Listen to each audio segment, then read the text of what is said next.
Друзья, всем привет! Мы рады приветствовать вас на нашем канале. Сегодня мы познакомимся с официальным представителем компании «Сокол» в городе Якутске. Это производство квадроциклов, которые несколько лет назад разработал Алексей Поздеев, умелец из города Новосибирска. Я думаю, что многие из вас уже хорошо знают квадроциклы «Сокол». Тем не менее, сегодня здесь, в официальном представительстве «Сокола» в городе Якутске, мы посмотрим на некоторые нововведения. Ну а начнем мы непосредственно с производства, и поможет нам в этом генеральный директор компании ЕКТ «Сокол» Станислав Соколов. Ну, это новая машина, новая версия «Сокола», модернизированная, с увеличенной базой, колесной базой. Вот. Двигатель также здесь установлен, остался с прежней, 1,5 объемом, мощностью 109 лошадиных сил.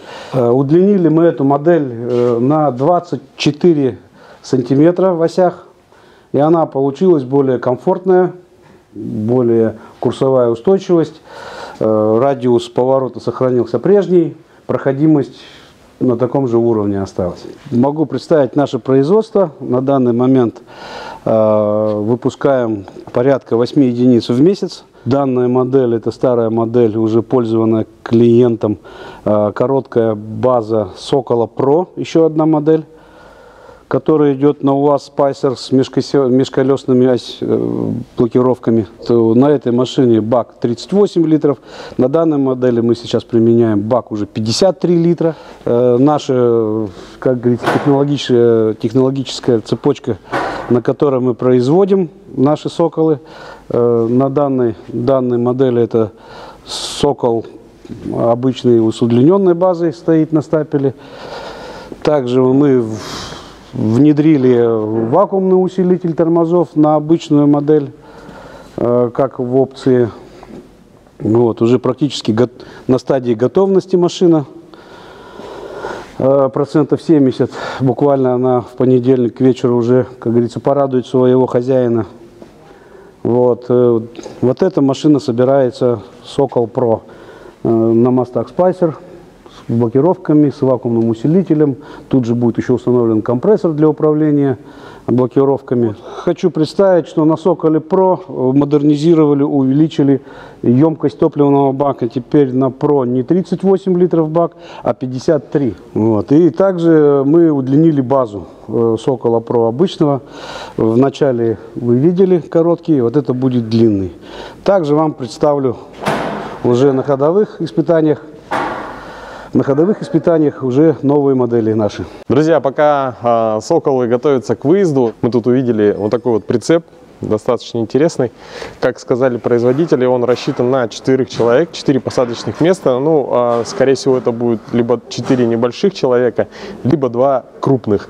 И он комплектуется вот таким вот ходовым тентом. Но это все вот еще как бы в процессе изготовления.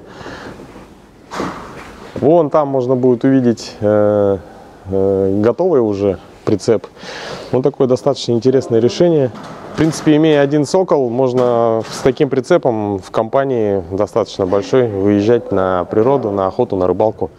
Вот мы видим укомплектованный тентом прицеп, который уже практически готов. Вот такое интересное решение.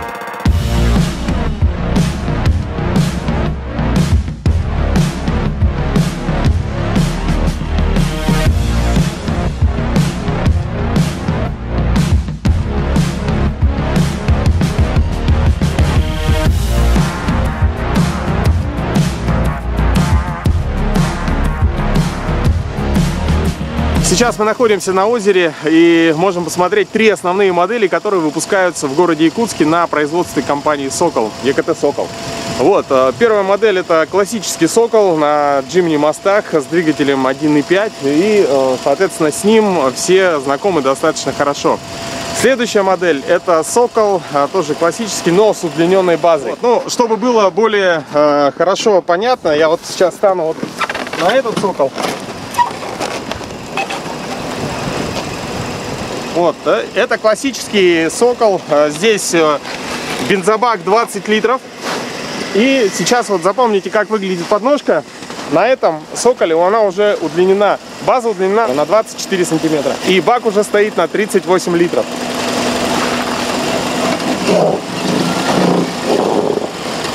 тут, наверное, троих можно посадить, да? Если вот комплекте. Ага. Вот, ну, рекомендуется, конечно, передвигаться на Соколе вдвоем, но, как показывает видео от довольных клиентов, там может уместиться и около 6 человек, по-моему, да? 6 человек еще едут в подъем. В общем, если интересно, я не знаю, можно, наверное, на просторах интернета найти эти видео. Вот, и следующая модель, если у этих моделей двигатель 1.5, то здесь уже 1.8, и это Sokol Pro, это самый большой квадроцикл в линейке квадроциклов Sokol. Соответственно, здесь установлен двигатель объемом 1.8, мосты Spicer, блокировка спереди, сзади. То есть это такая машина уже для, не знаю, безумного бездорожья. Едет практически везде. В Sokol Pro установлен бензобак на 53 литра. То есть его даже вот видно отсюда. Начинается он здесь, заканчивается сзади. Да, ну а сейчас, конечно, тот момент, который я с нетерпением ждал. Я сейчас хочу ощутить это чувство, прокатиться на квадроцикле Sokol. Я еще куртку, наверное, одену. Переключаемся, как на обычной иномарке. Нажимаем на курок, который, кстати, с подогревом, как и рукоятки, и поехали.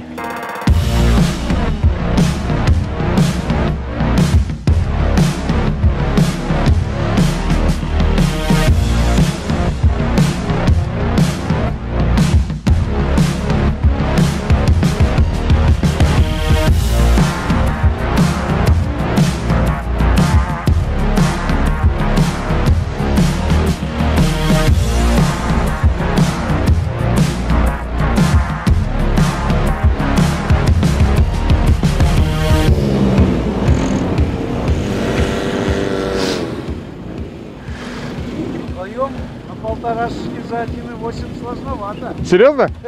А я даже не полный газ сделал. А мы на максималочке вдвоем. Несмотря на то, что здесь установлен двигатель 1.8, расход такой же, как и на обычном Соколе, это около 20 литров на 100 километров по бездорожью.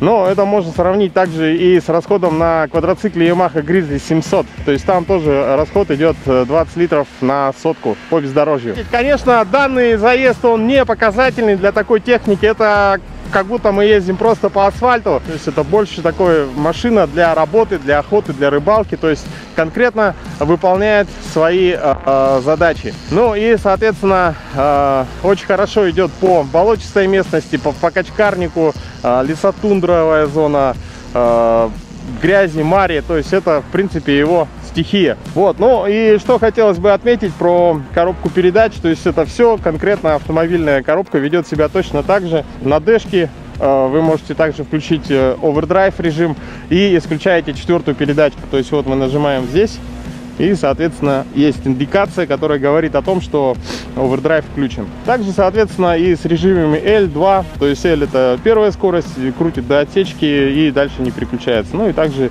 и с режимом 2.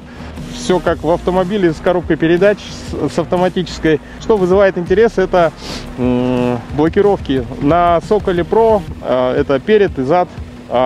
Хотелось бы отметить, что межосевая блокировка, она всегда залочена. То есть у вас всегда 4 ВД и, соответственно, передние и задние мосты жестко связаны.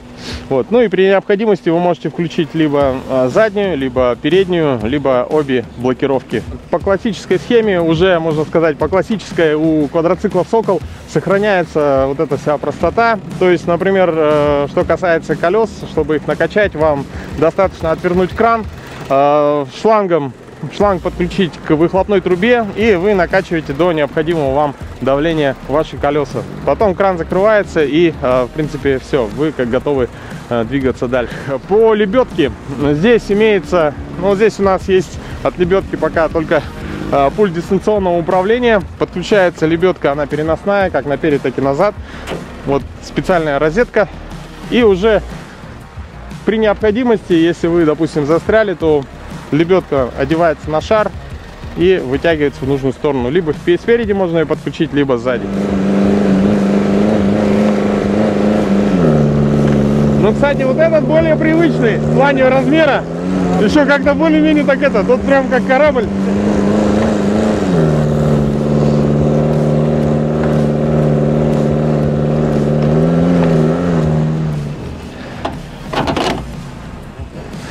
Слушай, ну вот это да, такой он. Надо, видимо, постепенно переходить, знаешь, с маленького на Сокол, потом на Про. Так оно и потихоньку переходит. Сейчас вот почему начали переходить все с короткой базы на длинную, она более удобная. Когда же в анекдотичном случае спрашиваю клиента, чем же все-таки лучше, которые уже попользовались, длинная и короткая модель. Один из клиентов говорит, удобнее, говорит, воду возить. Бетон, говорит, поднял и поставил на подножку. Не надо корячить на багажник, а поставил на бетон на подножку и довез до избушки. Ну да. Это прямо он чуть ли не первым этим отметил пунктом. Плюс, да? Плюс. Ну что, друзья, хотелось бы подвести итог нашего знакомства. Это, по-моему, уже третье знакомство с квадроциклами Сокол. Сегодня мы познакомились с новинками. Это удлиненный Сокол, Сокол Pro с двигателем 1.8. Ну и если у вас есть еще вопросы, интересуют вас, вы можете, конечно, приехать прямо на производство в городе Якутск. Напомню, что это официальное представительство компании Сокол в городе Якутске. Они сами производят данные квадроциклы. Я надеюсь, что данное видео вам понравилось. Будет еще больше интересных видео на нашем канале, поэтому, чтобы поддержать этот канал, вы можете просто подписаться, поставить палец вверх, поставить колокольчик, поставить комментарий, ваше мнение. Ну и, конечно же, всем желаем отличного настроения и удачи на дорогах.